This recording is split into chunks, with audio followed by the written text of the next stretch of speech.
important. Le vendredi, quand nous sommes arrivés, nous avons eu les soupers du Seigneur et le lavage des pieds. C'est pourquoi dans mon intervention, j'avais parlé autour de cet événement-là. Hier samedi, c'était principalement la pose de la pierre angulaire.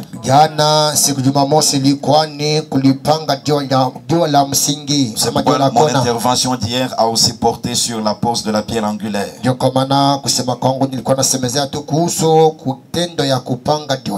Aujourd'hui, nous finirons par l'anniversaire du pasteur, j'en parlerai.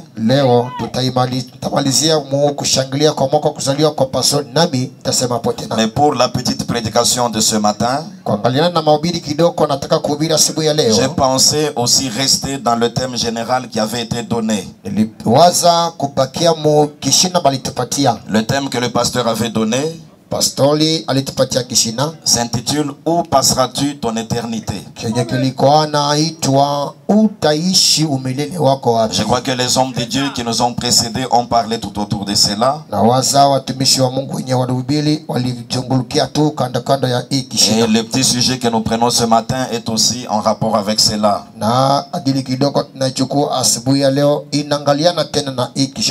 Où passeras-tu ton éternité? C'est le grand thème.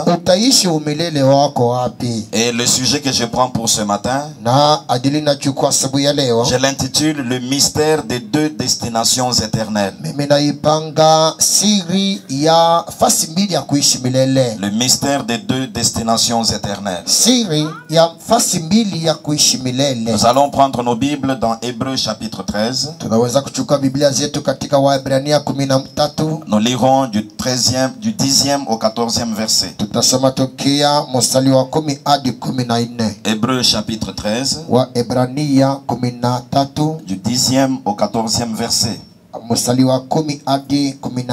Nous lisons. Nous avons un autel dont ceux qui font le service au tabernacle n'ont pas le pouvoir de manger.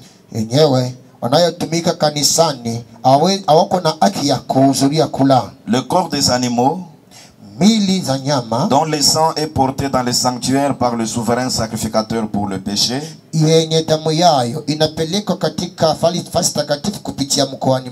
sont brûlés hors du camp. C'est pour cela que Jésus aussi, afin de sanctifier le peuple par son propre sang, a souffert hors de la porte. Sortons donc pour aller à lui, hors du camp, en portant son opprobre. Car nous n'avons point ici-bas de cité permanente, mais nous cherchons celle qui est à venir. Prions le Seigneur. Dieu notre Père, Seigneur Jésus-Christ, merci pour ta grâce et ta miséricorde envers chacun de nous. Tu nous as réveillés ce matin. Et voici que nous sommes rassemblés dans ta présence. Nous avons écouté les témoignages des hauts faits que tu as manifestés au milieu de ton peuple. Nous bénissons ton nom. Nous voyons ton peuple et tes serviteurs réunis en ces lieux. Nous nous inclinons pour te dire merci. Maintenant, Seigneur, après toutes ces choses, nous voulons nous asseoir à tes pieds afin que tu puisses nous parler par ta parole. Nous venons de lire une écriture sainte dans la Bible. Et il est dit que toute écriture est inspirée de Dieu, utile pour enseigner, pour corriger, pour convaincre, pour instruire en toute justice, afin que l'homme de Dieu soit accompli et propre à toute bonne œuvre. Aucun être humain ne peut atteindre ces objectifs de l'écriture. C'est pourquoi entre tes mains nous nous plaçons, simplement pour être des instruments de travail. Purifie-nous, ô Dieu, et dispose-nous pour cette œuvre. Parle au travers de nous et bénis le cœur de chacun de nous. Ramène-nous sur la bonne voie. Exhorte-nous ce matin, corrige-nous, censure toutes choses et place-nous sur la voie de l'éternité. Bénis ton serviteur, le pasteur Finet, et tous ceux qui travaillent autour de lui. Bénis tout ce peuple réuni en ces lieux et même chacun de nous, Seigneur. Nous chassons de ces lieux tout esprit méchant qui ne reconnaît pas Christ manifesté en chair en ce temps du soir. Et nous voulons nous asseoir sous la fraîcheur du Saint-Esprit afin de jouir non seulement de la connaissance, mais aussi de l'esprit de bonne volonté pour que nos vies se conforment à la parole. En même temps, nous nous souvenons qu'il est dit dans le message que lorsque la parole est prêchée, le Saint-Esprit la prend et la dépose dans les cœurs selon les besoins. Accomplis cette œuvre par ta grâce ce matin, dans le nom précieux du Seigneur Jésus-Christ. Amen. Amen. Veuillez vous asseoir. Que le Seigneur ajoute des bénédictions à la lecture de sa parole. Comme je l'ai dit ce matin, nous essayons de rester dans le thème général qui avait été donné. Où passeras-tu ton éternité? Et notre sujet, c'est le mystère des deux destinations éternelles. Pour commencer, j'aimerais raconter une petite histoire que le prophète lui-même a raconté. Et c'est de cette histoire qu'est venu le thème qui nous a été donné. C'est dans la prédication les sceaux de l'Antichrist. Prêché le 11 mars 55. Vous prendrez depuis le point 27 jusqu'au point 30. Le prophète raconte l'histoire d'un certain homme. Et cet homme était dans l'église presbytérienne.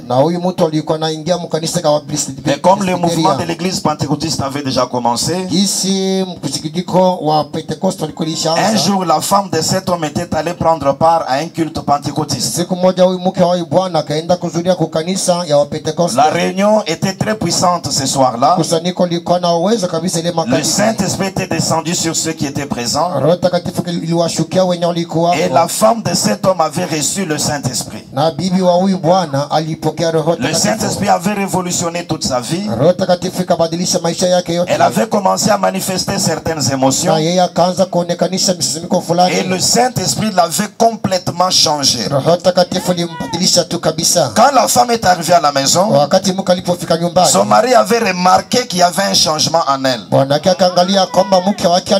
il ne pouvait pas comprendre d'où cela était venu. C'est comme ça que le soir, sa femme s'est levée et lui a dit: j'ai pris part à un culte de l'église pentecôtiste. J'ai reçu le Saint-Esprit. Il faudra que je t'y amène aussi, afin que toi aussi tu puisses recevoir la même chose.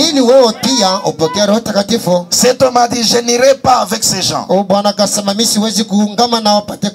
c'est un homme d'affaires, il a continué à faire ses affaires. Comme il vendait aussi des véhicules, un jour il avait vendu des véhicules et il avait pris de l'argent, il avait mis dans sa veste. Et il pensait aussi qu'il avait mis ses clés dans cette veste-là. Il avait accroché sa veste quelque part. Comme il avait eu besoin de retrouver ses clés, il est allé prendre la veste et la porter. Curieusement, il met la main dans la poche, pensant sortir les clés. Il s'est rendu compte qu'il avait fait sortir un bout de papier. Et sur ce bout de papier là, il y avait une question.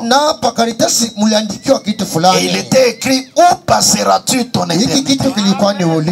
Quand cet homme a lu cette question, c'est ce qui avait commencé à tourmenter son cœur. Il a compris que la vie dans ce monde n'est pas éternelle. Nous venons dans ce monde à un certain moment. Nous venons sur cette terre à un certain moment. Et d'une manière ou d'une autre, nous allons partir d'ici. Mais il y a une éternité qui existe quelque part. Et chaque personne doit faire face à l'éternité. Et chacun doit trouver les lieux, le lieu dans lequel il passera son éternité. C'est là qu'il avait compris qu'il devait prendre part au culte. Un jour il a appris que Billy Graham prêchait quelque part. Il est allé à la réunion de Billy Graham. À la fin de la réunion, on a dit que tout celui qui veut donner sa vie à Christ vienne. yoyote anataka kupeleka maisha kwa Kristo aje. L'homme s'est avancé, on a prié pour lui. Bwana kasonga mbele na Mais il a senti dans son cœur que le changement n'était pas venu. alisikia moyoni wake ubadiliko haikuingia. Il est allé prendre part à d'autres cultes. Alikwenda kuzudia maibada zingine. Le changement n'était pas toujours venu. Ubadiliko nayo hakumfikia. C'est comme ça que finalement il est allé rencontrer William Branham. Hivyo mwisho akaenda kuonana na William Branham. Il lui a raconté toute l'histoire. Akamfasilia historia yote. Et William Branham a compris que c'était Dieu qui travaillait dans cet homme. Akasikia kwamba Mungu ndiye alikuwa anatumia moyo wake. Et Dieu avait permis qu'il atteigne la bonne adresse. Lakini Mungu akafanya kwamba apate kufika fasi ya kweli. Parce que les autres pouvaient prêcher l'évangile. Wengine waliweza kuhubiri injili. Mais ils ne pouvaient pas conduire les gens vers l'éternité véritable. Lakini hakuwezi kuongoza watu milele wa kweli. C'est William Branham qui connaissait le chemin de la vie. William Branham ndiye alijua njia ya uzima. Et c'était lui qui pouvait le placer sur la voie de l'éternité. Ndiye aliweza kumuonesha njia ya kupeleka kuzimu. Et ce matin ou pendant cette période, asubuhi hii au wakati yenyewe tunasema cette question revient et elle s'adresse à chacun de nous. Tunakuuliza na wewe tena hii asubuhi. Où passeras-tu ton éternité? Utaishi wapi milele? L'éternité elle-même signifie ceci. Milele yenyewe maana yake une durée qui n'a ni commencement ni fin. Basi ni kipindi cha maisha akiko mwanzo wala mwisho. Et lorsque le prophète en parle, wakati nabii anaisema, il dit que l'éternité c'est comme un anneau. Anatambia umilele inakuwa sawa upete. C'est comme l'anneau de mariage que vous avez à votre doigt. Inakuwa sawa vile upete wa ndoa unayovaa. Cet anneau n'a pas de coin. Upete haiko na makona. Si vous essayez de le contourner, ukitaka kuizunguka, c'est un cercle qui n'a ni commencement ni fin. Ni kiviringo akiko na mwanzo na penye kinaishia. L'éternité n'a ni commencement ni fin. Milele haiko na mwanzo wala mwisho. Et quand le prophète enseigne les chiffres, nabii akifundisha ida, il nous enseigne que l'éternité anatuambia kwamba milele est représentée par le chiffre 0. Inaonesha na sifuri. Elle est aussi représentée par le chiffre 8. Sifuri au tena namba 8. Quand vous prenez le chiffre 0, c'est comme un cercle. Ukiandika sifuri inakuwa sawa unaandika kiviringo. C'est aussi comme un anneau qui n'a pas de coin. Inakuwa sawa vile upete haiko na makona. Donc vous ne faites qu'aller, vous n'avez ni de commencement ni de fin. Et quand vous prenez le chiffre 8, remarquez que 8 c'est exactement 0, mais qui a été coupé en deux par un trait. Quand vous regardez, c'est comme s'il y avait un 0 au-dessus, un autre 0 en bas, et les deux sont reliés par un espace qui est occupé par le trait du milieu. C'est ça la représentation de l'éternité. Et l'éternité c'est Dieu lui-même. Rappelez-vous que ça n'a ni commencement ni fin. Quand vous ouvrez la première page de la Bible, Genèse chapitre 1, la Bible commence par au commencement. C'est que l'éternité a existé avant le commencement. Et quand vous allez avant le commencement, le prophète enseigne que l'éternité était là. Et cette éternité c'était Dieu lui-même. Il s'appelait le grand Elohim. C'est lui qui n'a pas été créé. Il n'a ni commencement ni fin. Il habitait seul et il remplissait l'espace. Et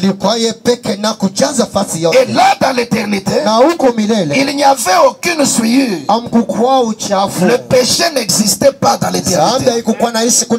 Dans l'éternité il y avait l'amour. Il y avait Dieu partout. Et ce n'était que la pureté. Mais dans cette grande fontaine qui était Elohim, il y avait les attributs de sa divinité. Dieu voulait être un créateur. Dieu voulait être un père sur la terre. Dieu voulait être un sauveur. Pour lui permettre de manifester ses attributs, il devait maintenant prendre une certaine forme.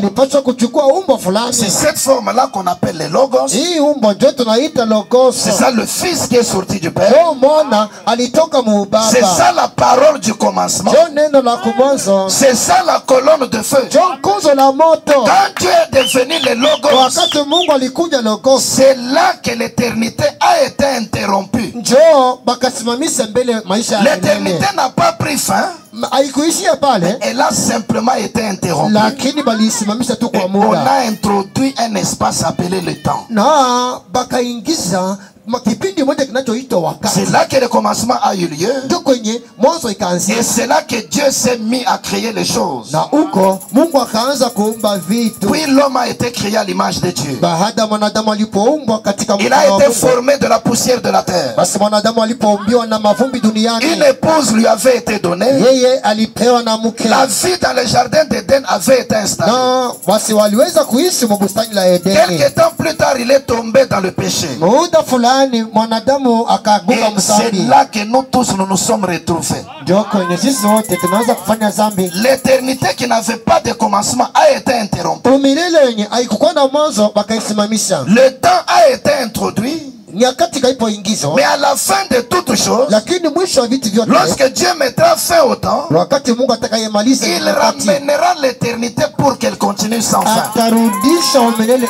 ili endelee pasipo mwisho. C'est pourquoi tous ces déroulements, Ndio kwa maana hii kazi yote c'est exactement le chiffre 8. inakuwa mpaka vile tu namba 8. Vous avez l'éternité, la première partie, Uko na maisha ya milele sehemu ya et kwanza, l'éternité qui reprendra la dernière maisha ya partie. milele itakaporudia sehemu ya Maintenant, nous pili. vivons dans le temps. Tuko naishi wakati, C'est le trait qui est au milieu des 2 zéros de 8. wakati imeonyeshwa na kistari kenye kukata namba 8. Maintenant, mon frère, ma soeur, Ndugu yangu, dada yangu, nous voyons l'homme vivre sur la terre. tunaona mwanadamu kuishi duniani. À un moment, il vient au monde, Wakati fulani wanamzala, et à un autre moment, il meurt.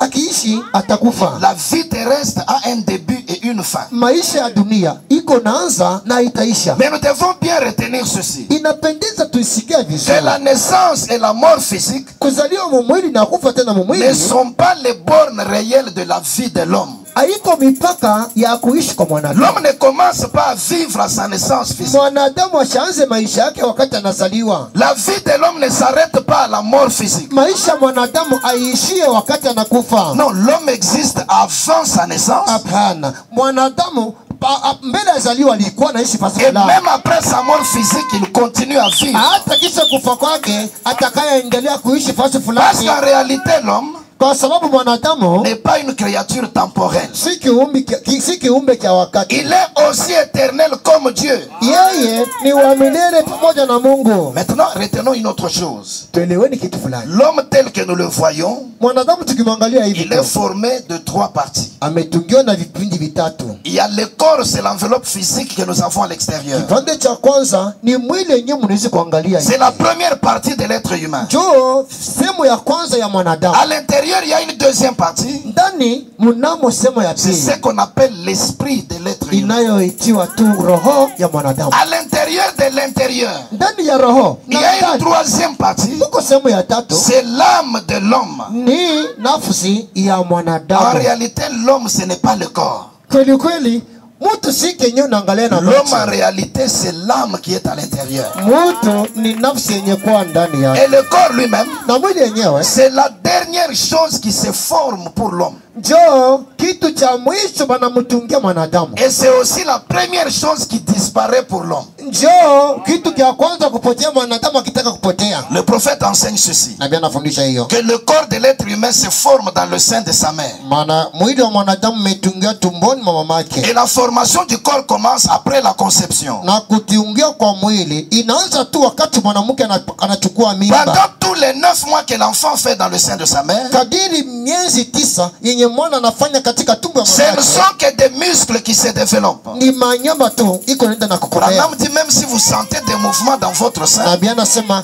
hata kama mnasikia kutembea tembea ce msiko ne sont yako que des muscles. ni manyama ndio iko natembea mwilini. L'esprit et l'âme ne sont même pas encore rentrés dans ce corps-là. Roho na nafsi havijaingia katika Mais vous mwili. devez vous souvenir Mnapaswa que kukumbuka l'esprit et l'âme roho na nafsi existent déjà vilikuwa naishi quelque part fasi fulani avant que le corps ne se forme dans le sein de la mbele mère. ya kutungiwa kwa mwili tumbo mwa mama. Maintenant, qu'est-ce qui va se passer? Ni nini itafanyika Lorsque la femme va à la maternité, wakati mwanamke anaenda kuzaa? au moment où le corps sort du sein maternel, Mara tu eko unapenda kumtosha Dieu mtoto, aussi a déjà prévu, Mungu naye anasha là kutayarisha tout près, un esprit et une âme. Hapa tu karibu roho na nafsi. Ils vont entrer aussitôt dans le corps. Yenye vitengea katika mwili. C'est là que l'enfant pousse le premier cri. Ipo utamwona mtoto kulia. Alors sa vie physique commence sur la terre. Maisha yake duniani inaanzia si à la naissance, kama mkuzaliwa, l'esprit et l'âme n'entrent pas dans le corps, roho na nafsi aviingia mu mwili, on dira que vous avez donné naissance à un mort-né.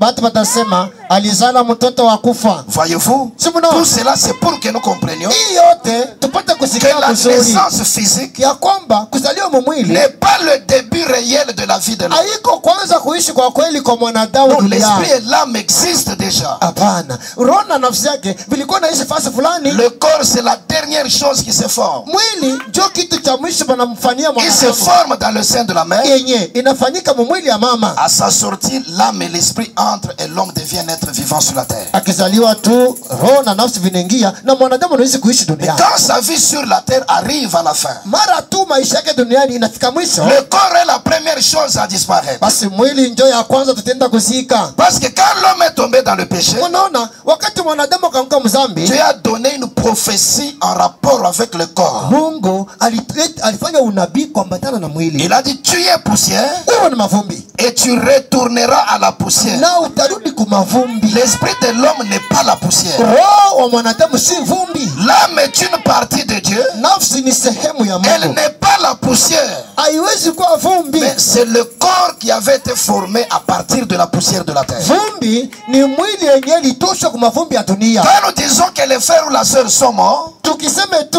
ndugu au dada wanakufa, c'est le corps ou la poussière qui retourne à la poussière. Tunaonesha kwamba ni mili yao njoo tunarudisha kwa mavumbi. L'esprit et l'âme doivent aller à leur destination quelque part. Roho na nafsi tafadhali viende fasi ya kuishi milele. C'est que la vie physique sur la terre, yani maisha duniani hapa, n'est pas la seule chose qui existe. Haiko kitu moja kiko. Tel que tu es assis ici ce matin, hapa ndugu yangu dada yangu, tu as une âme à l'intérieur de toi. Ndani mwako mnamo nafsi. Et cette âme est censée vivre éternellement. Na hii nafsi inapendeza il y a une éternité quelque part. Et cette âme qui est à l'intérieur fait face à cette éternité sur la terre. C'est là que la même question revient. Où passeras-tu ton éternité? Et le sujet que nous prenons ce matin, le mystère des deux destinations éternelles. Quand on parle d'une destination, cela signifie c'est à quoi une personne est destinée. Ou si nous prenons cela dans le domaine d'un voyage, c'est le lieu où le voyage prend fin. C'est ça votre destination. La vie dans ce monde n'est pas notre destination. C'est pourquoi le texte que nous avons lu dans Hébreu, à la fin Paul déclare que nous n'avons pas ici-bas de cité permanente. Mais nous cherchons celle qui est à venir. Toutes les cités que nous avons sur la terre disparaissent d'une manière ou d'une autre. Les choses dans le monde connaissent un changement. Celui qui était dans ce village il y a par exemple 50 ans en arrière, s'il arrivait aujourd'hui ce matin, peut-être qu'il ne reconnaîtra pas certains endroits.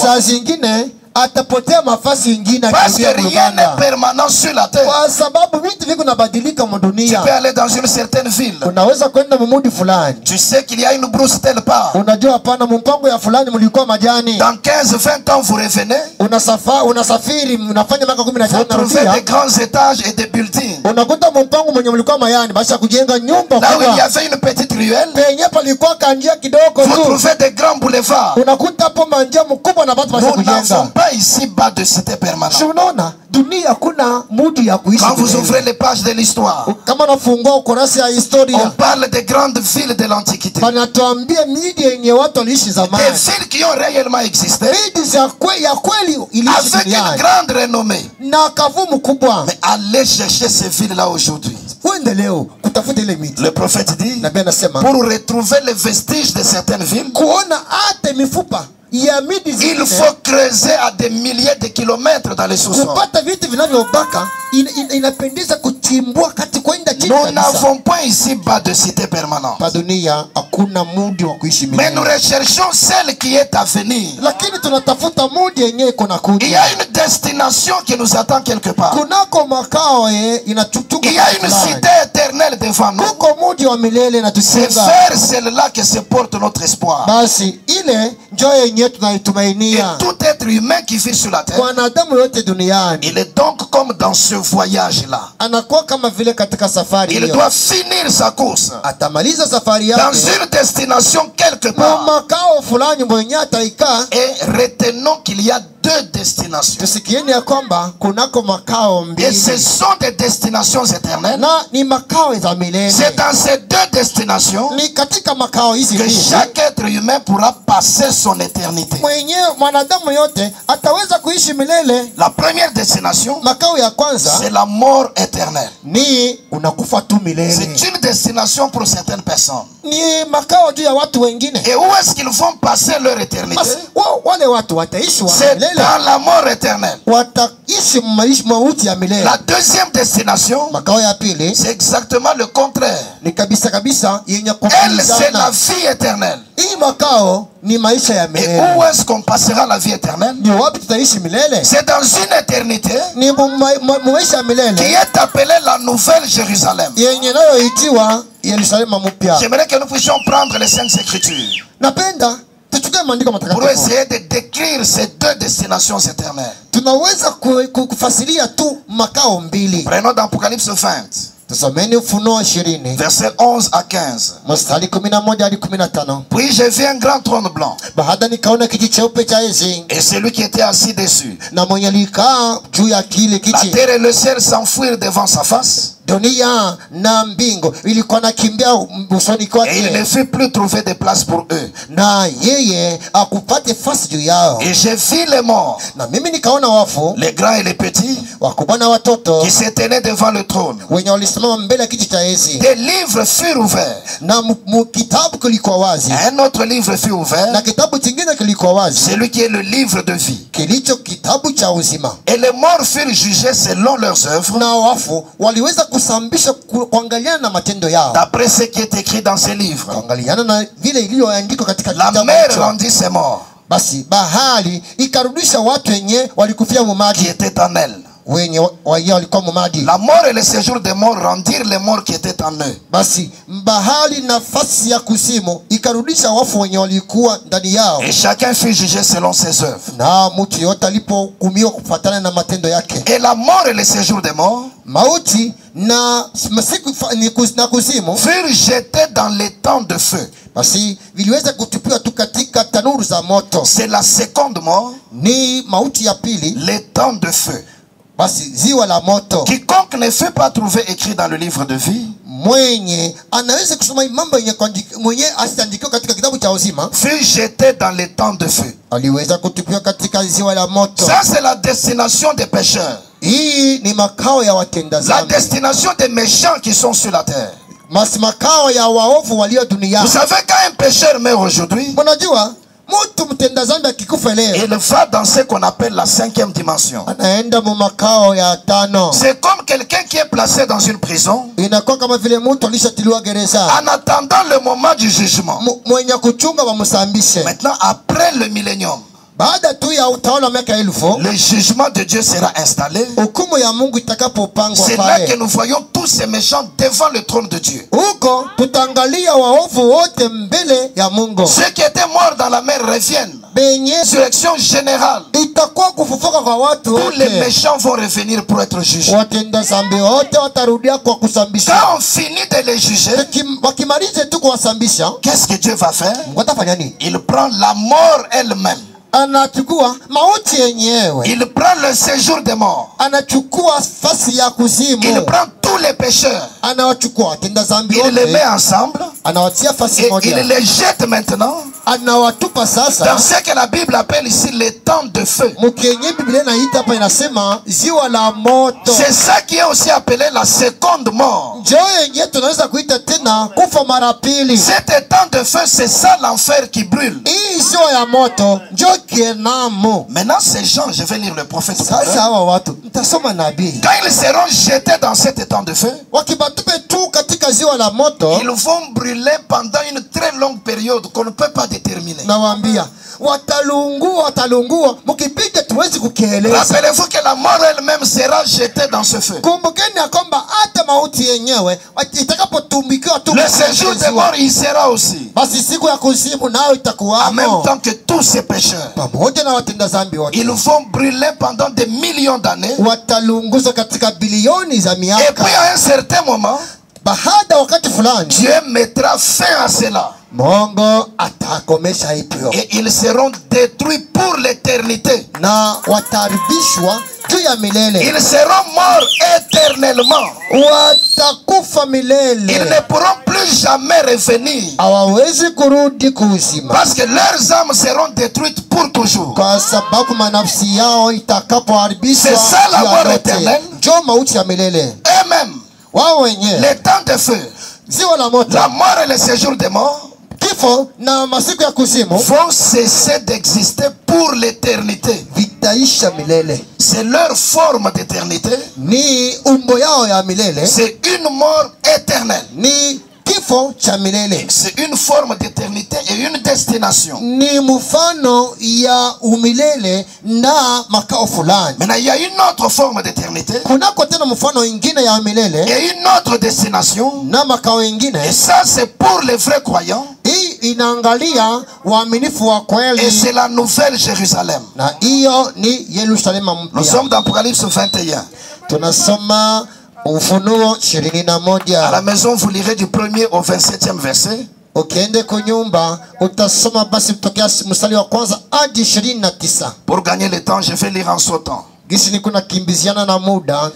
Verset 2. Tasoma tu mstari wa pili. Et je vis descendre du ciel, Nikaona kutoka kwa mbingu, d'auprès de Dieu, toka kwa Mungu, la ville sainte, mudi takatifu, la nouvelle Jérusalem, Yerusalemu mpya, préparée comme une épouse qui s'est parée pour son époux.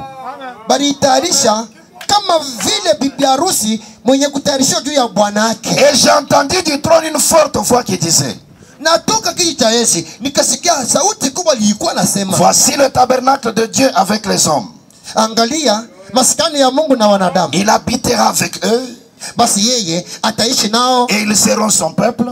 na watu watakuwa umma Et wake. Dieu lui-même sera avec eux. Mungu yeye mwenyewe ataishi nao pamoja, Il essuiera toutes larmes de leurs yeux. ataweza kuwapanguza machozi kwa macho yao. La mort ne sera plus. Hakutakuwa kufa, Et il n'y aura plus ni deuil ni cri, hakutakuwa wala kilio wala kulalamika, ni douleur, hata kusikia maumivu. car les premières choses ont disparu. Mara tu vitu vya kwanza vinapotea. Mais pour les lâches, Basi bwana harusi anawaacha tu les incrédules, ni wale watokwamini, les abominables, wenye uharibifu, les meurtriers, wauaji, les impudiques, watu wa sherati, les enchanteurs, watu wa kujipendelea, les idolâtres wenye kuabudu sanamu et tous les menteurs. na wenye kusema bongo. Leur part sera dans les temps ardents de feu et de soufre, Na makao yao itakuwa katika ziwa ya moto ya milele, ce qui est la seconde mort. yenye kwa kifo cha mara pili. 23. La ville n'a pas besoin du soleil,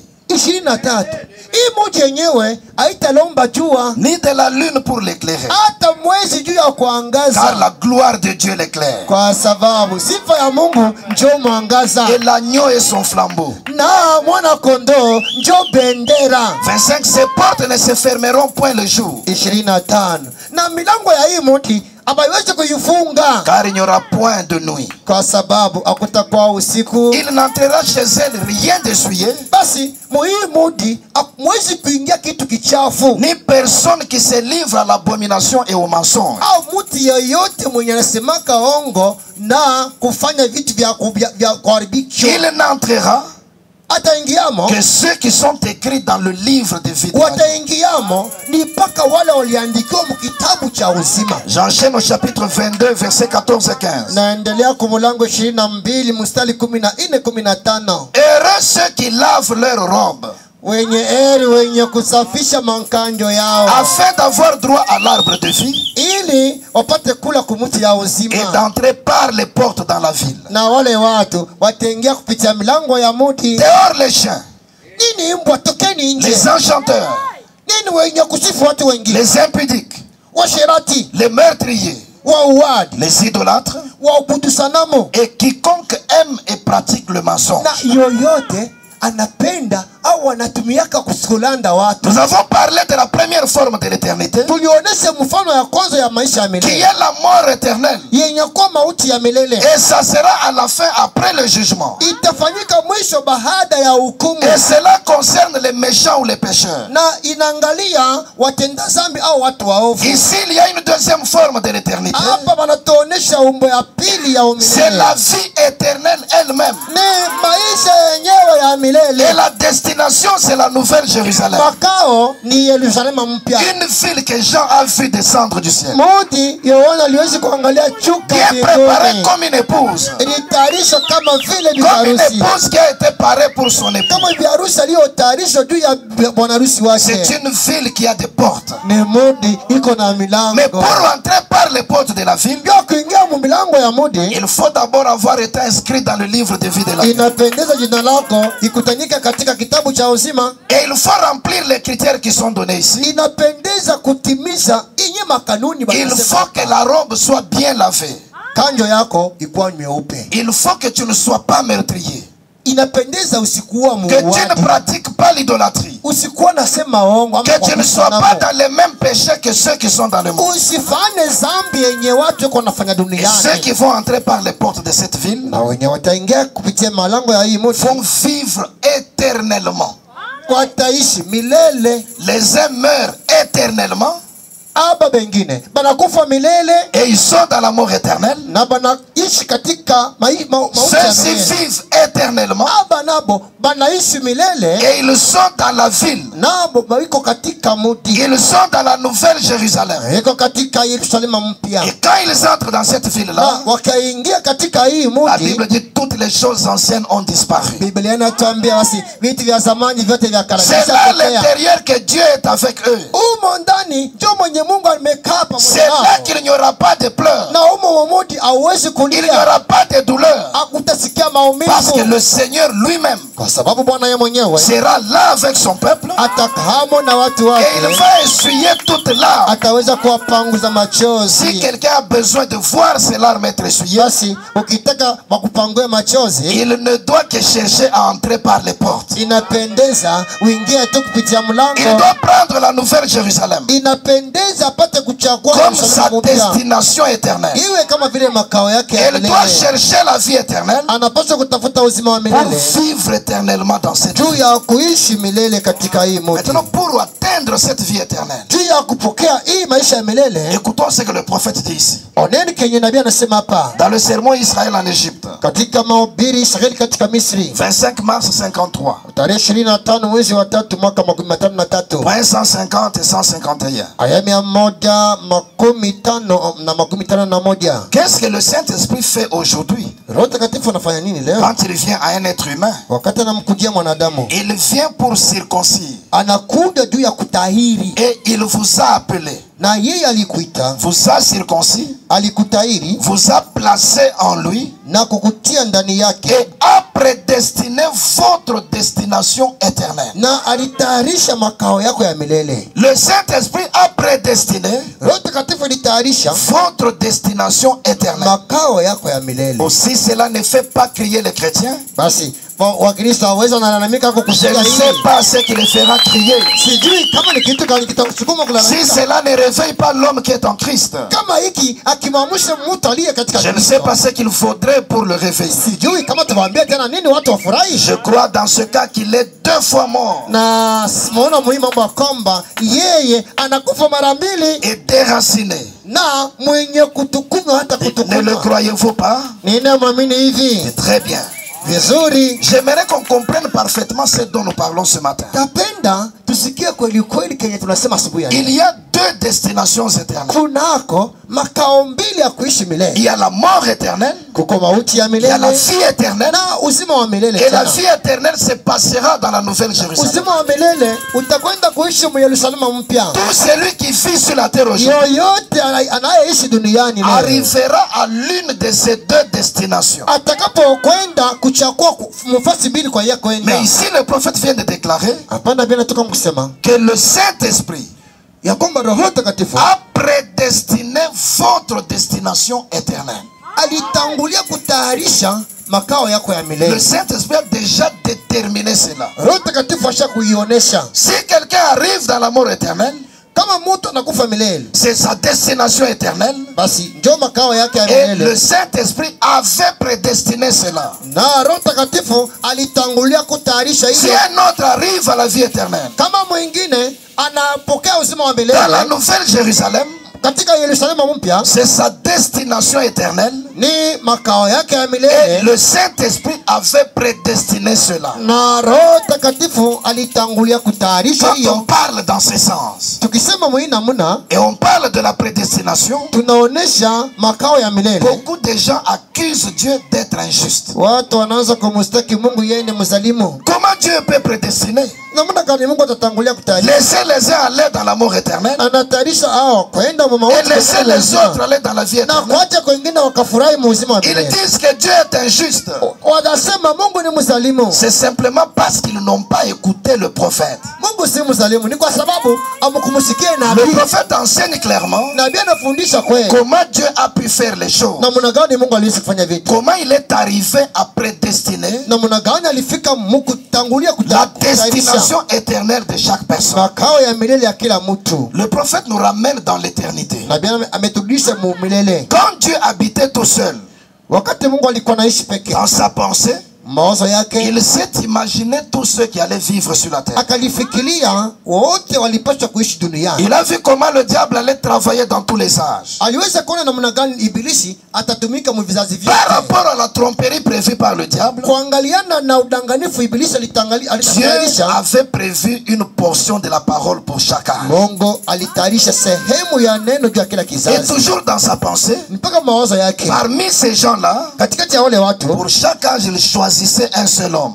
kila kizazi alikuwa anamchagua mtu qui allait être envoyé comme prophète de Dieu sur la mwenye terre. alipaswa kutumwa kama nabii wa Mungu duniani. Et la parole du Seigneur ne pouvait que venir au prophète. Neno la Bwana ilipaswa kumfikia mpaka nabii. Rappelez-vous que tout ça, Kumbukeni kwamba hiyo Dieu le yote faisait dans sa pensée. Mungu alikuwa anaifanya katika mawazo Le yake. temps n'avait même pas encore commencé. Wakati ilikuwa yaanza. Maintenant, Dieu regarde le prophète venir dans sa génération. Mungu anaona basi wanabii kuja Au milieu de la séduction amenée par le diable. Katikati ya utongozi yenye Ibilisi Au alikapeleka. milieu du péché amené par le diable. Katikati ya dhambi Ibilisi akaleta. Alors toujours dans la pensée de Dieu, Mpaka mawazo ya Mungu, le prophète commence à proclamer le message de l'heure. nabii anaanza kuhubiri ujumbe la Et wakati. chaque être humain Na mwanadamu yote est placé devant le libre arbitre. basi ametiliwa mbele ya uchaguzi. Chacun a le libre choix. Mtu yote anapaswa kuchagua. Tu peux choisir toi-même de suivre la vie, Unaweza kuchagua wewe mwenyewe uzima, tout comme tu peux choisir de rester dans le péché. au utapenda kuendelea kuishi Et Dieu mzambi. était en train de voir tout ça dans sa pensée. Mungu alitangulia kuona hivi vyote Quand il a mawazo regardé yake. dans tous les âges, Wakati aliona vizazi vyote, il a vu que les uns allaient renoncer au mal et suivre le prophète, aba batakatala mazambi na kumfuata nabii. parce qu'en eux, il y avait le désir d'être Kwa sauvé. sababu ndani yabo banapenda kuokolewa. Et les autres, par leur propre choix, Lakini hii kundi ingine mkuchagua il koko, les a vu choisir de rester dans le monde. akaangalia namna gani walichagua kuendelea kutenda Alors kuishi Dieu mzambi. s'est dit, Mungu akasema, ceux-ci qui suivent le prophète par leur propre volonté, hapa benye banakubali kumfuata nabii mapenzi yao, ce sont ces gens qui veulent être de mon côté. ndio benyewe banapenda kunifuata. C'est comme ça qu'il a pris les noms de ces gens-là Njoo vile aliweza kuchukua majina Il ya les hao a mis watu, dans le livre de vie de l'agneau. aliweza kwenda kuyaandika katika kitabu Parce cha qu'il uzima wa savait que kondoo. lorsque leur temps allait venir, Kwa sababu alijua kwamba wakati yao ikifika et que leur prophète allait prêcher le message, na wakisikia nabii wao kuwahubiri peu importe ujumbe, le degré de la séduction dans le monde, aizuru ukimo kia utongozi duniani, ces gens vont manifester le désir d'être sauvés. batapenda kuokolewa. C'est comme ça qu'il les a prédestinés à la vie éternelle. Hivyo aliweza kuwatayarisha mkuzulia Il les a prédestinés à être sauvés. alitangulia kutayarisha kuwaokolewa. Et les autres qui voulaient rester dans le péché, Na wengine walipenda kuendelea kuishi mzambi, Dieu les a aussi prédestinés à la mort éternelle. Mungu alitangulia kuwatayarishia mauti ya milele. Dieu Kumbi Mungu n'a pas créé quelqu'un de façon à être perdu.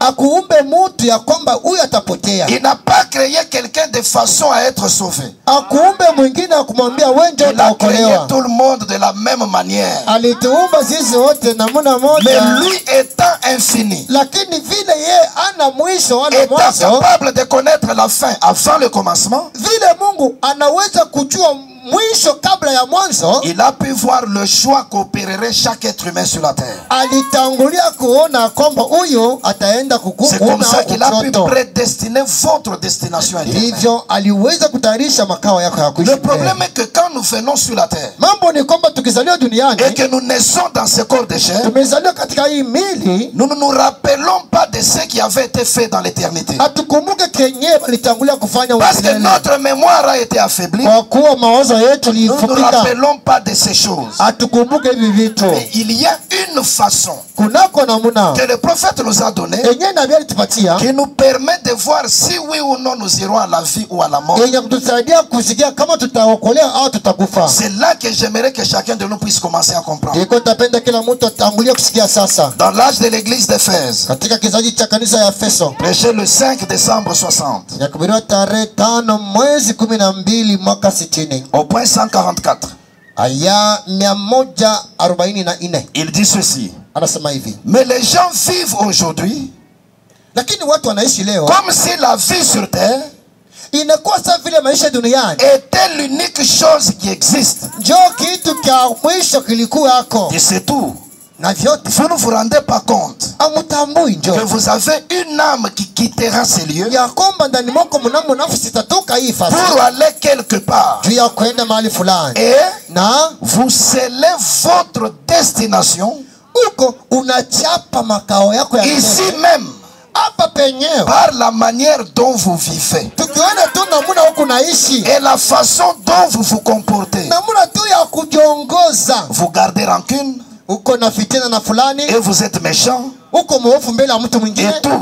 na kadhalika. Et ensuite vous courez à l'église. Bahada wewe ndio wa kwanza kwenda kukanisa, Oh miséricorde, basi nawasikilia huruma honte à vous. nini, muko na haya. Chaque être humain en vivant encore sur la terre, Kila mwanadamu kuishi duniani, par la façon dont il vit, kuona tu namuna yake ya kuishi, il est en train de déterminer sa destination. yeye eko naonesha kwenye ataenda, Parce que Dieu envoie toujours sa parole. kwa kuwa Mungu anatumaka mpaka neno lake. Celui qui vit dans le péché, Mwenye kuishi mzambi, il est en train de montrer que moi je vais vers la mort éternelle. yeye anaonesha kama mimi napenda kulala mauti ya Et celui milele. qui marche dans la sainteté, Mwenye kutembea qui mutakatifu, vit selon la parole de Dieu, mwenye kuishi kuambatana na neno il est la en Mungu, train de montrer eko naonesha que moi je vais à une autre destination. hapana, mimi napenda kwenda Je makao suis en mengine. train d'aller à la Nouvelle Jérusalem. Mimi napaswa kwenda Yerusalemu mpya. Je suis en train d'aller à la vie éternelle. Niko naenda uzima wa milele. Oh mon frère, ma soeur, Ndugu yangu, dada vous yangu, scellez votre destination huko nachapa makao yako ici même sur la terre hapa penye dunia, par la manière dont vous vivez. kuona tu namna yako ya kuishi. C'est pourquoi ce matin, Ndio kwa maana asubuhi ya si leo, vous êtes impudique,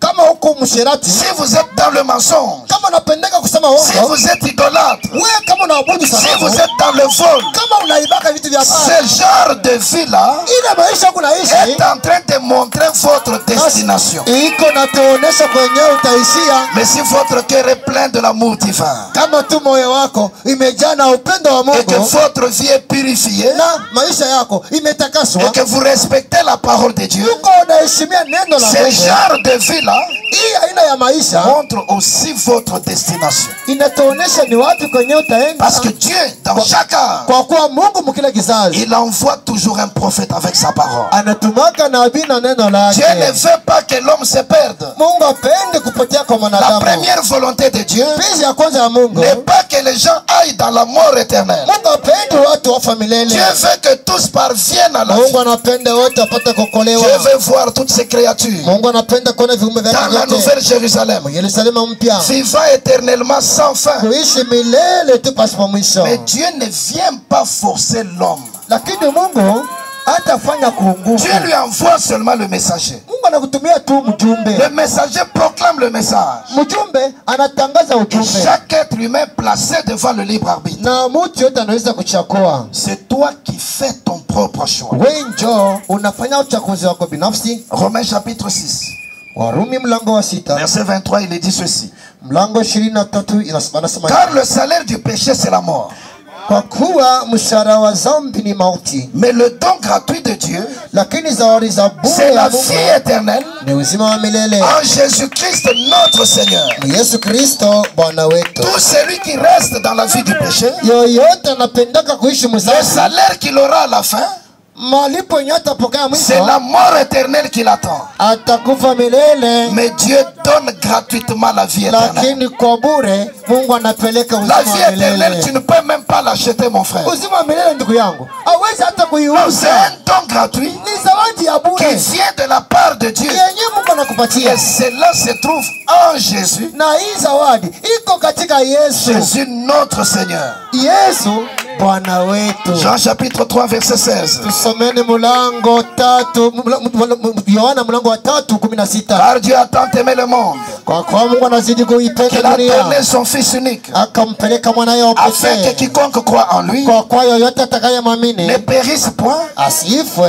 mais qu'il ait la vie éternelle. lakini awe na uzima wa milele. Dieu a tant aimé le monde Mungu anazidi kuipenda à cause de dunia, ce grand amour qu'il a eu. kuangalia tu upendo kubwa yeye Il a anakonayo, fait un don à l'humanité. akafanyishia ulimwengu Le zawadi. don que Dieu a fait à l'humanité, Zawadi Mungu anafanyia c'est ulimwengu son Fils unique. ni kutuma mwanaye wa pekee. Quand on parle du Fils unique de Dieu, Bakisema kuhusu mwana upekee wa ça Mungu, n'a jamais été un homme de chair. haya kuwaka mwanadamu. Le Fils unique de Dieu, c'est le Logos. Mwanadamu wa upekee wa Mungu ni C'est la Logos, parole du commencement. ni neno la kumwanzo, Christ qui était sorti du grand Élohim. Kristo mwenye alitoka. C'est celui-là le don que Dieu a envoyé. Njoo zawadi Mungu Il anatuma. faut croire en lui Tafadhali kuamini pour avoir la vie juu éternelle. ya kupokea uzima wa milele. Le Logos en tant qu'esprit, Basi yeye ni Logos kama roho. il se fait toujours chair. Logos inavalaka mpaka Il mwili, entre dans un homme. anaingiaga mpaka ndani ya Un mwanadamu. homme parmi les frères. Mwanadamu katikati ya Mais mwanadamu qu'il yake, voile ce Logos en lui. lakini anafunyika basi hii. C'est ça le Fils unique de Dieu. Njoo mwana wa pekee wa Et Mungu. quand vous croyez en lui de cette manière, Ukimwamini tu mwile namuna vous ne pouvez pas périr éternellement. awezi kufa Vous umnene, allez recevoir la vie éternelle. utapokea uzima wa Et le milele. problème qui est dans le monde, Basi mambo leo mdunia, c'est que quand Dieu envoie son Fils unique Mungu akimtuma mwanake wa pekee dans une forme physique, mumwili wa mwanadamu, les gens sont achoppés par la forme.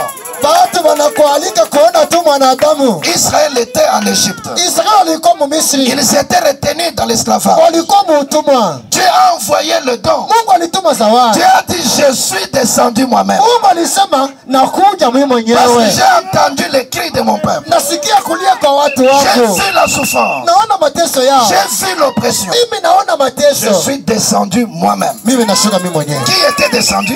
Nani alishuka? Christ, l'ange de l'Alliance. Kristo, malaika wa agano. C'était un feu qui brûlait mais qui ne consumait pas les herbes. Ilikuwa moto inawaka, lakini majani haiunguzwe. C'est moi l'Éternel qui suis descendu. Mimi Bwana nashuka, C'est moi qui fais les délivrer.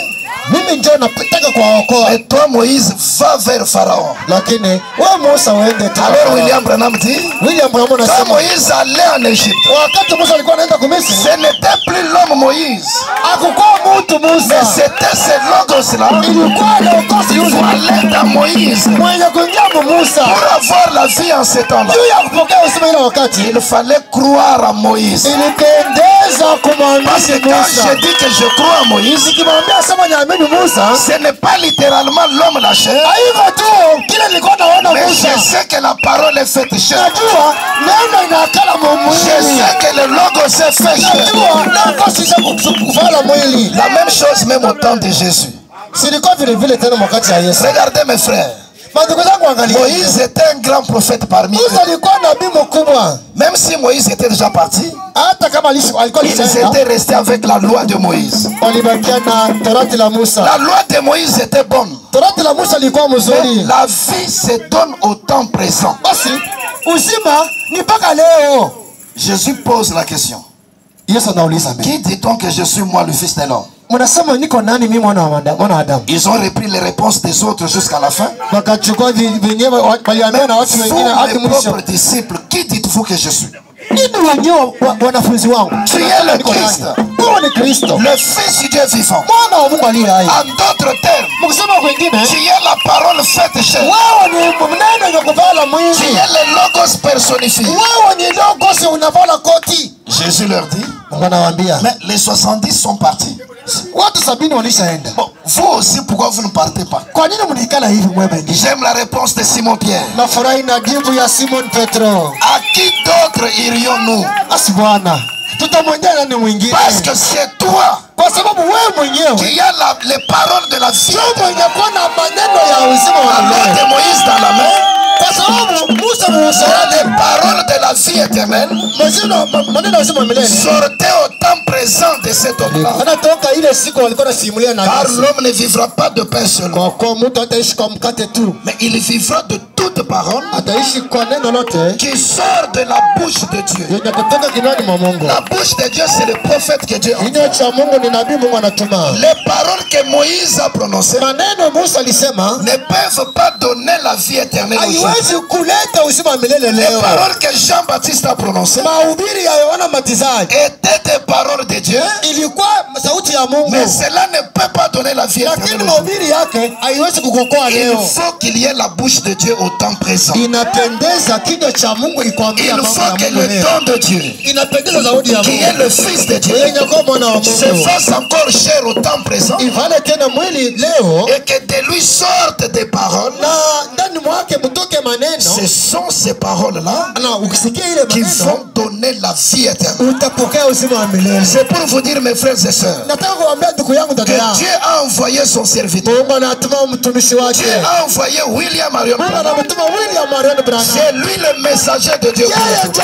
mjumbe wa Mungu leo. C'est William Branham William Branham qui est la bouche de Dieu pour mwenye aujourd'hui. kinywa cha Mungu leo C'est en lui ni ndani que yake le don de Dieu, mwenye zawadi ya qui Mungu. est le logos, Yeye ndio c'est logosi. personnifié. Yeye kufanya C'est à Mungu. William Branham William Branham que la parole s'est faite chair. neno navala mwili. Alors la vie éternelle Uzima wa milele ne peut venir que de cette source-là. inaweza kutokea pa kuicha Elle ne mchamo. peut pas venir d'ailleurs. Haiwezi kutokea fasi nyingine. Écoutons mes frères. Tufuateni mandugu zangu. Jean 5, 24. Yohana 5:24. En vérité, je vous le dis. Kweli kweli nawaambia, C'est lui qui écoute ma parole anayesikia et qui neno croit celui qui m'a envoyé na kumwamini mwenye ananituma à la vie éternelle. ana uzima wa Il ne milele, vient point en jugement, hawezi kuhukumiwa, mais il est passé de la mort à la vie. lakini yeye anatoka kwa mauti na kupokea Tout uzima. se passe ici au temps présent. Vyote vinafanyika ni leo. Dans chaque âge, le don de Dieu est là. Kwa kizazi chote zawadi ya Mungu Le iko. Fils de Dieu personnifié dans le prophète. Mwana wa Mungu mwenye kufanyiwa mwili katika La nabii. parole qui sort de lui, Neno yenye kutoka kinywani c'est ça mwake la parole de Dieu. njoo neno la Mungu. Et si vous croyez cela, Mkiamini tu vous hiyo aurez la vie éternelle. mutapokea uzima wa C'est milele. pourquoi mon frère, ma soeur, Toka maana ndugu yangu, dada c'est yangu, possible d'avoir la vie éternelle aujourd'hui. inawezekana wewe kuokolewa leo. Et cela n'était pas de la transmettre aux autres. Uweze kukupatia na wewe Il uzima wa faut milele. simplement croire en lui Inapendeza tu kumwamini et recevoir la vie na éternelle. kupokea uzima wa milele. Est-ce que vous aimez le prophète? Eti mnampenda nabii? Écoutons ce qu'il dit. Tufuateni mbele Kenya Dans anatuambia. le sermon le roi rejeté. Katika mahubiri mfalme mwenye kukataliwa. Prêché le 15 mai 60. Ilihubiriwa tarehe 15 mwezi wa 5 mwaka 60. Au point 133. Aya Il 133. racontait son expérience de l'au-delà du rideau. Alikuwa anatufasiria basi onjo akalifanya kule ngambo ya pili. Alors il dit ceci. Anatuambia sasa hivi. Qu'ils reçoivent tous la vie éternelle maintenant. Wote wapokee uzima wa milele sasa. Qu'ils n'oublient jamais ces jours.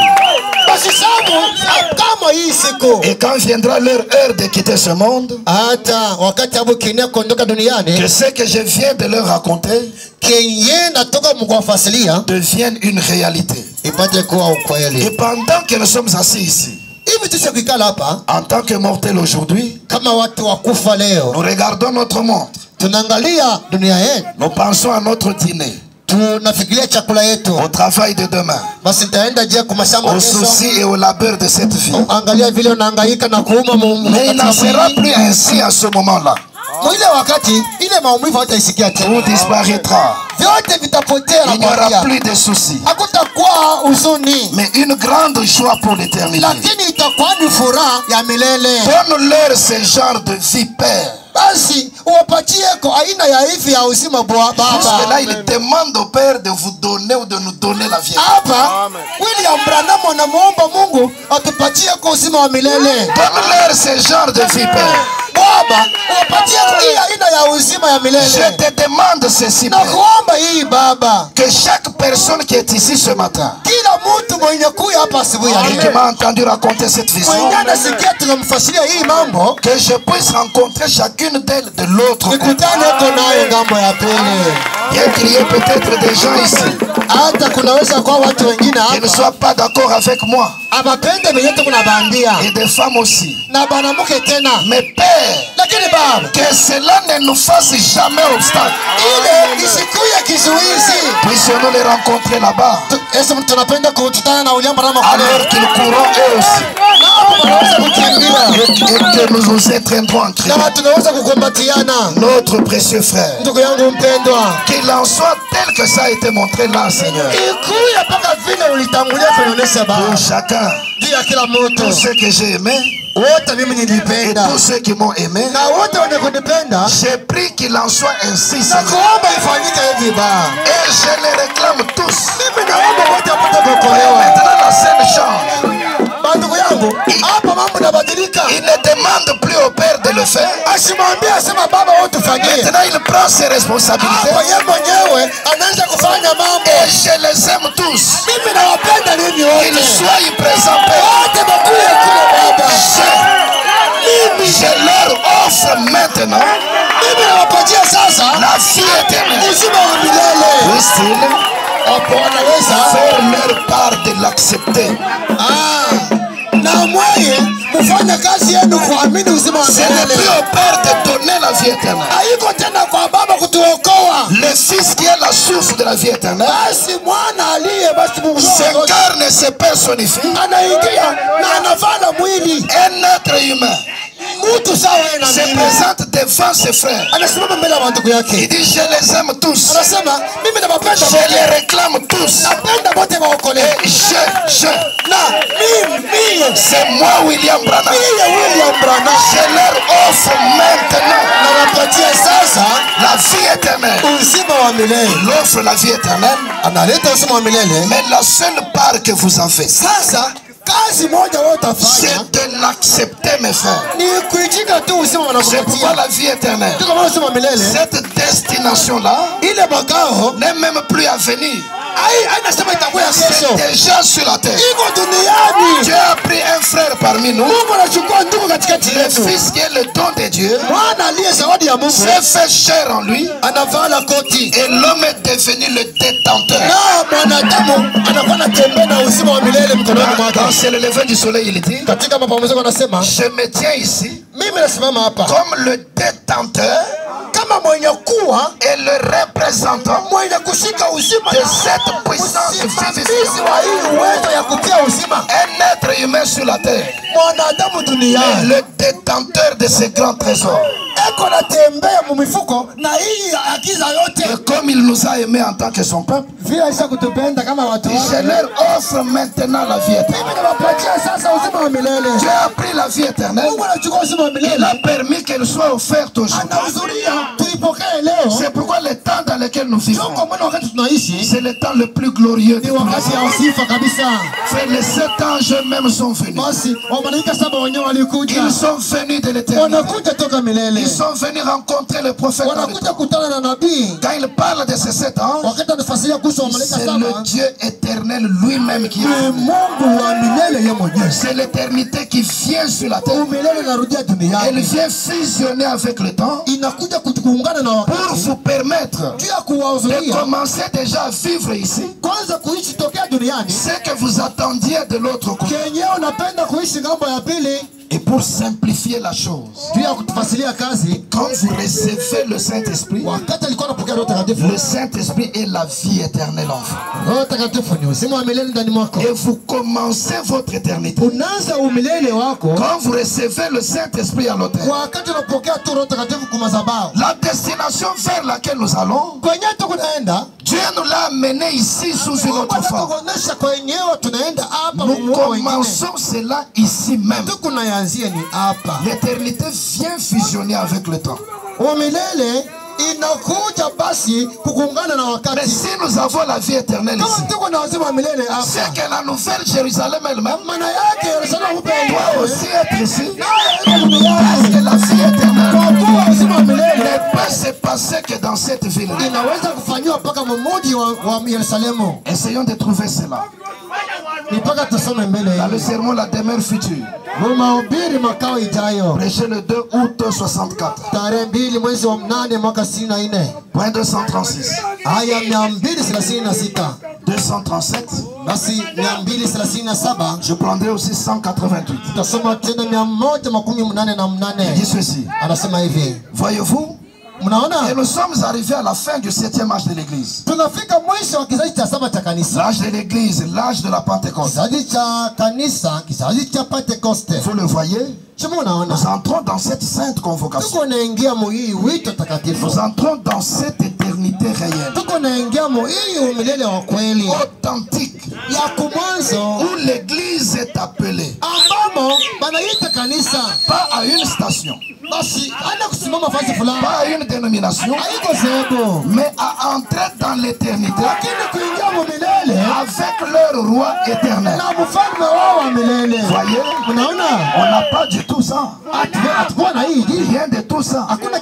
Des jours et tout. Et des temps. Vous êtes passé dans l'éternité. D'où vous venez. Vous étiez là dès le départ. Voyez, si vous avez la vie éternelle, il n'y en a qu'une forme. C'est Dieu. Et vous êtes un attribut exprimé. Voyez-vous, si vous ne l'êtes pas, de toute façon vous n'y serez pas. Car nul homme ne peut venir à moi si mon père me l'a attiré. Voyez, ça passe. Toutes les anciennes choses. Mais ces choses-là, non. Donc, il s'agit de l'éternité. Le Saint-Esprit est éternel. Alors vous êtes dans l'éternité, là où vous avez toujours été. Mais vous venez seulement de reconnaître ce qui s'est passé. Le Saint-Esprit est éternel, mes frères. Nous étions dans l'éternité. On a vu que quand nous sommes venus dans le temps, nous n'avons pas reconnu cela. Et quand le Saint-Esprit vient, il est éternel. Il nous donne la vie éternelle. Il nous introduit dans cette éternité réelle. Pas quelque chose d'imaginaire. Une éternité authentique. En ce temps de la fin, avec la vie éternelle, la seule forme qui existe. C'est pourquoi sur la terre aujourd'hui, il y a des hommes temporels qui vivent. Il y a aussi des éternels qui vivent. Parce que la vie éternelle est venue. Le Saint-Esprit éternel leur a été donné. Et le message les a appelés à cette éternité. C'est là que je disais, mes frères, si on a la vie éternelle et qu'on est dans cette éternité, c'est que la ville elle-même doit être ici. Parce que c'est dans la ville que cette vie éternelle peut être vécue. Vous savez, mes frères, la nouvelle Jérusalem peut prendre plusieurs formes. Elle doit venir sur une terre qui est rachetée. Le prophète enseigne ceci. Elle peut prendre la forme comme une comète. Comme une comète, un astre. Ou encore comme une colombe. Il dit, remarquez quand elle est venue sur la terre, il y avait une portion de terre. Et cette portion de terre là, c'était l'homme Jésus. Jean-Baptiste le plonge dans les eaux. Il le présente à la salle. Les cieux s'ouvrent. Il voit le Saint-Esprit venir. Il voit la colonne de feu venir. Et il dit c'était la nouvelle Jérusalem. Venant comme une comète sur une portion de terre qui était rachetée. C'est une forme de la nouvelle Jérusalem. Je ne sais pas ce que vous pensez de ceci. Qu'est-ce que Dieu a fait en ce temps du soir? Ce corps n'est qu'une partie de la terre. Mais il a sanctifié cette vie.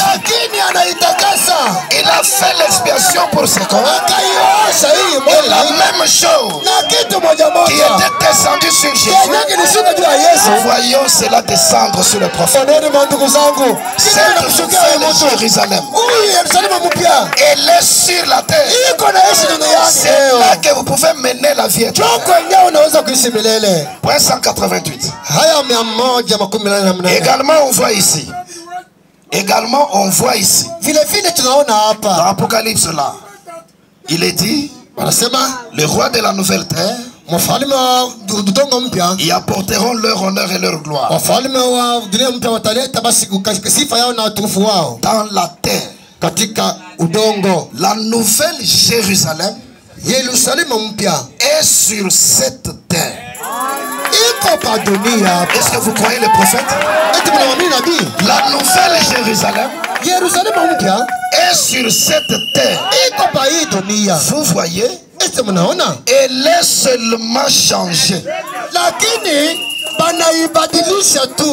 ville telle que nous y pensons viendra. Et ce temps-là est devant nous.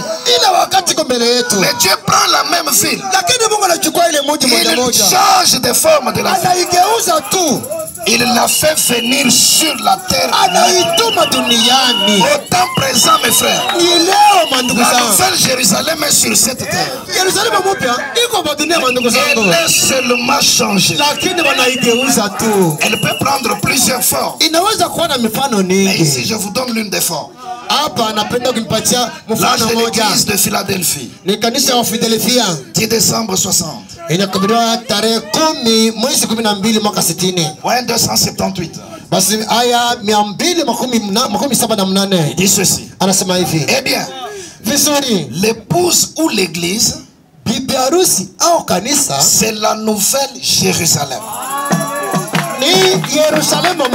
L'épouse ou l'église,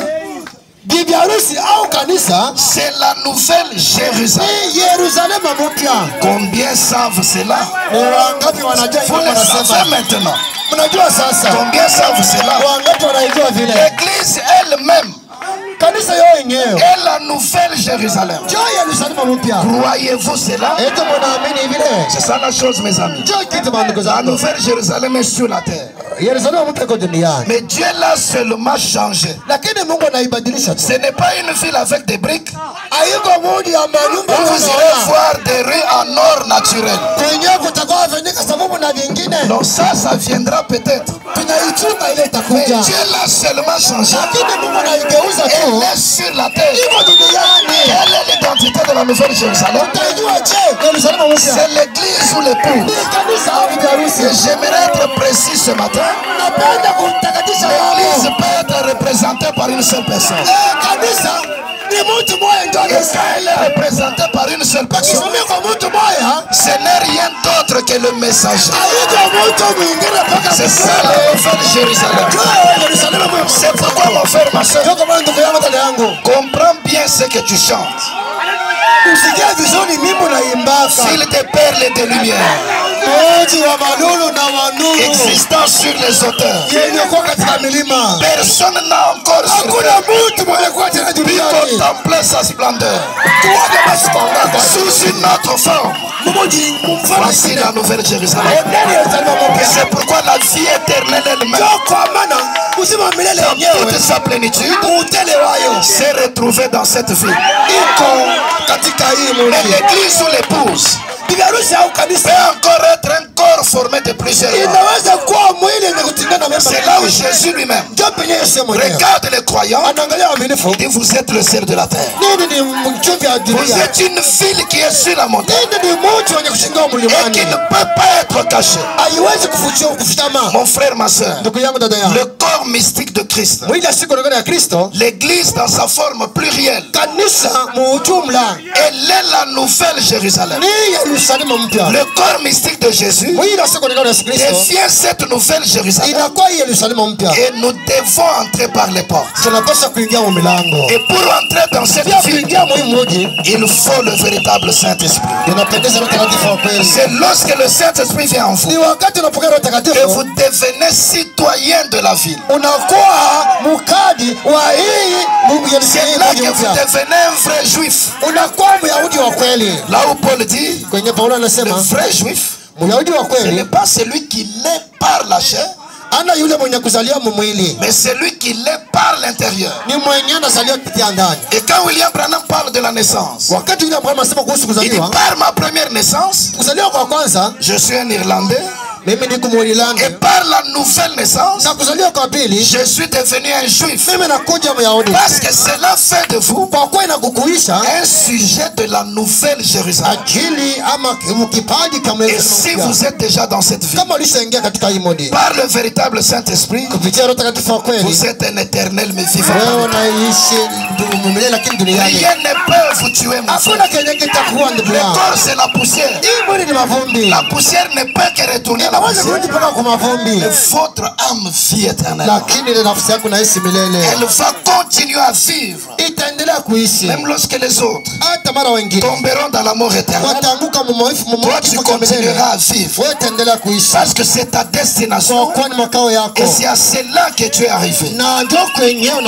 C'est là que dans ce message évangélique ce matin, je voulais que chacun de nous puisse arriver. Cette ville est déjà sur la terre. Dieu a changé sa forme.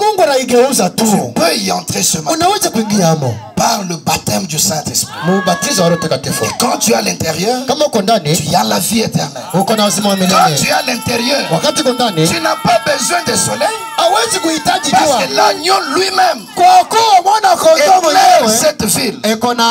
C'est là à l'intérieur que le Seigneur peut essuyer toutes tes larmes. C'est là à l'intérieur que tu n'auras plus de deuil. C'est là à l'intérieur que tu n'auras plus de douleur.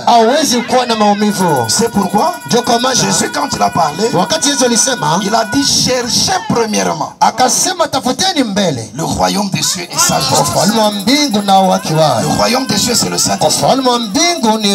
La justice de Dieu, c'est la parole de Dieu. Quand vous trouvez le véritable Saint-Esprit, cela fait de vous un citoyen de la Nouvelle Jérusalem. Et là, toutes les autres choses, vous n'aurez même pas besoin de les chercher. On va vous les donner comme avantage du citoyen de la ville. Je voulais ce matin que tu changes d'attitude. Au lieu de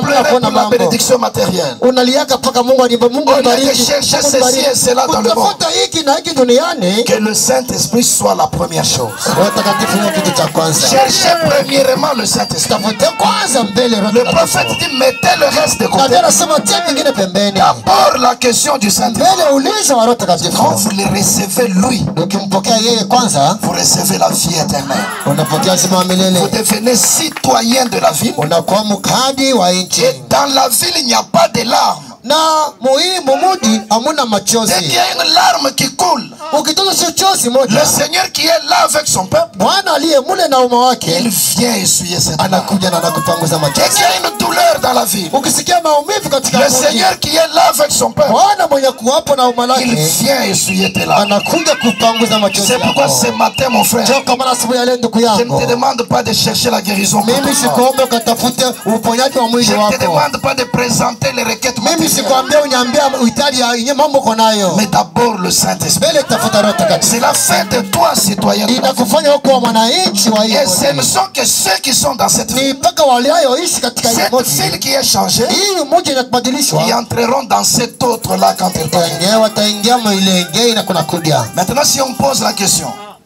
Nikitaka kuuliza qui sasa. a le Saint-Esprit? Nani kwa Roho Mtakatifu Ah, nous hapa? allons tous lever la main.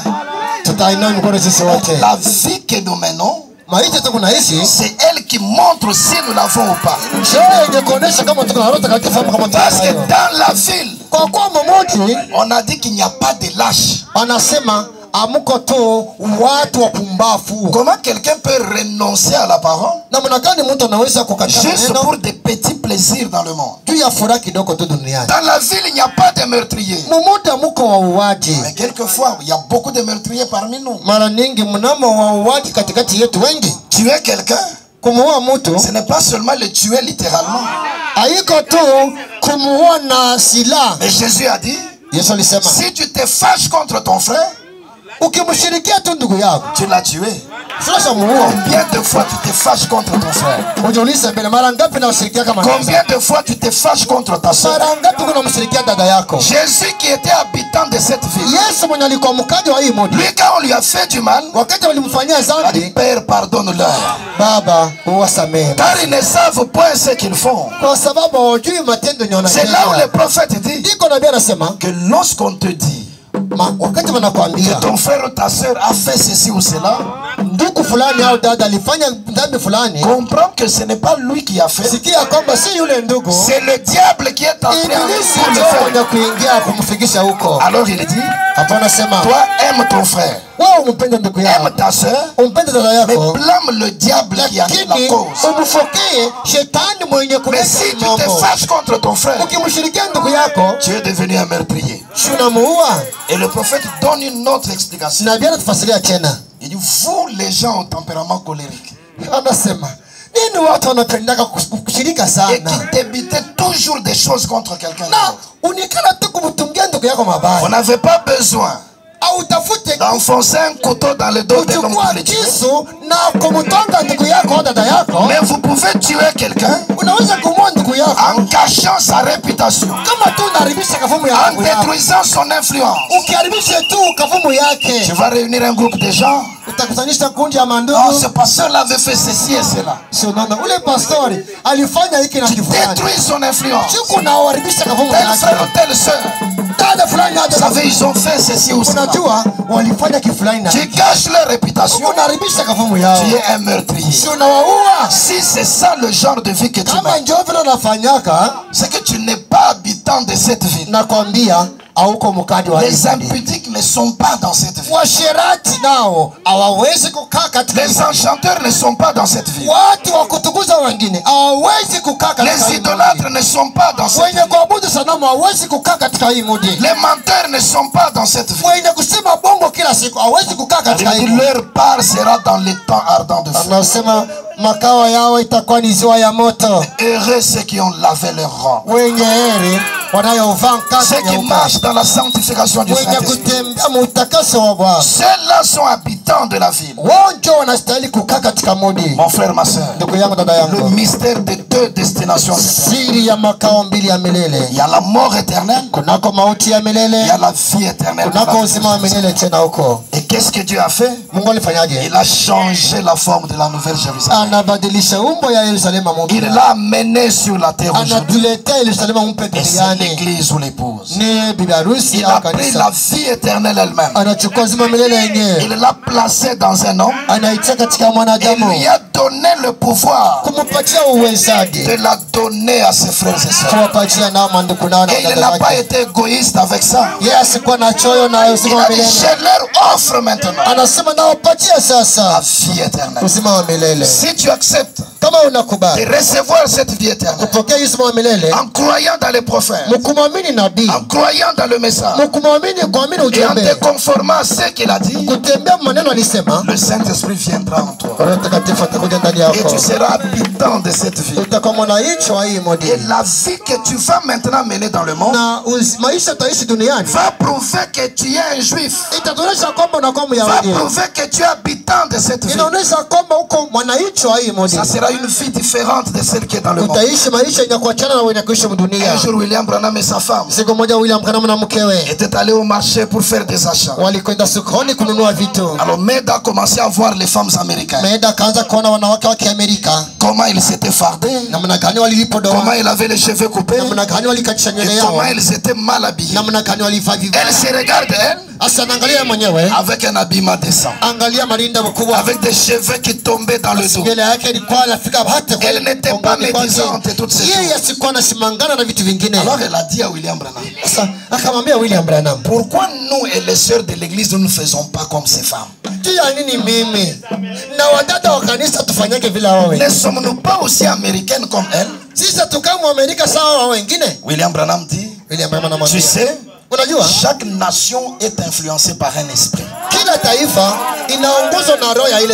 Et si vous allez en France, si vous êtes un Français, vous allez aussi critiquer les autres. Si vous êtes un Américain, vous ferez comme font les Américains. Mais j'aime la manière dont ils concluent. Mais si vous êtes du ciel, vous ferez comme on le fait au ciel. Et le ciel, ce n'est même pas si à quoi vous pensez. Branham dit le ciel consiste en la parole. Si vous êtes né de la parole, vous ferez exactement comme la parole le dit. Il dit nous sommes d'une autre nation. Nous sommes de la nouvelle Jérusalem. Et la nouvelle naissance fait de nous citoyens de cette ville. C'est pourquoi nous n'avons point ici-bas de cité permanente. Nous cherchons cet autre-là. C'est pourquoi nous renonçons aux choses. Nous ne vivons pas dans le péché comme le reste. Même si tout le village prend l'alcool, il faut que tu te distingues. Parce que ce message t'appelle à une éternité réelle.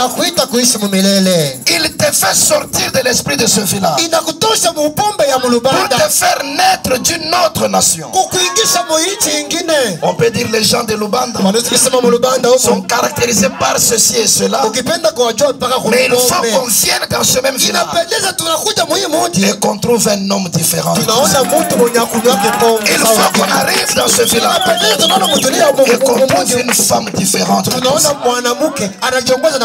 Est-ce que vous aimez cette vie-là? Est-ce que vous aimez cette vie-là? Que le Seigneur nous bénisse ce matin. Renonçons à tous les péchés du monde. Recherchons le véritable Saint-Esprit. Alors entrons dans cette ville et ayons une vie différente. Et cela va nous conduire. J'aimerais que tu fasses l'inventaire de ta vie. Si ta vie n'est pas conforme à la parole, kama maisha yako yametana na neno la c'est que Mungu, tu es en train d'aller dans l'amour éternel. maana yake kuna jongoza maisha. Mais il y a encore l'occasion ce matin Kungaliki tena bahati ya asubuhi de changer de voie. kubadilisha njia. Comme Paul a dit, sortons Jinsi Paulo alisema et tutoke allons vers Jésus. tuendeeni Yesu. Dans cette nouvelle cité, Hii muda mpya on peut nous entonner, le temps est plein de transitions. wanaweza kutumia nyakati iko na badiliko. Rien sur terre n'est immuable. Hakuna kitu cha kuishi milele. Peu importe la chose Haizuru kitu dans laquelle tu peux placer ton espoir, ambamo unaweza kutumainia. rien n'est permanent sur la terre. Hakuna cha kuishi lote Mais il y duniani. a cette vie éternelle. Kunako uzima wa Si milele. tu tiens la main immuable du Seigneur, Ukishika mkono sema si tu réclames le véritable Saint-Esprit, ukitafuta Roho Takatifu wa kweli, c'est ta promesse, mon frère. ni ahadi yako ndugu C'est yangu. ta promesse, ma soeur. Ni ahadi yako dada yangu. Cela viendra en toi. Itakuja ndani Tu yako. seras éternel. Utakuwa Tu milele. seras habitant de la nouvelle ville. Utakuwa mkaaji wa mji Et ta mpya. vie sera différente dans ce monde. Na utaishi utofauti duniani. Le temps est plein de transitions. Nyakati imekuwa tele na mabadiliko.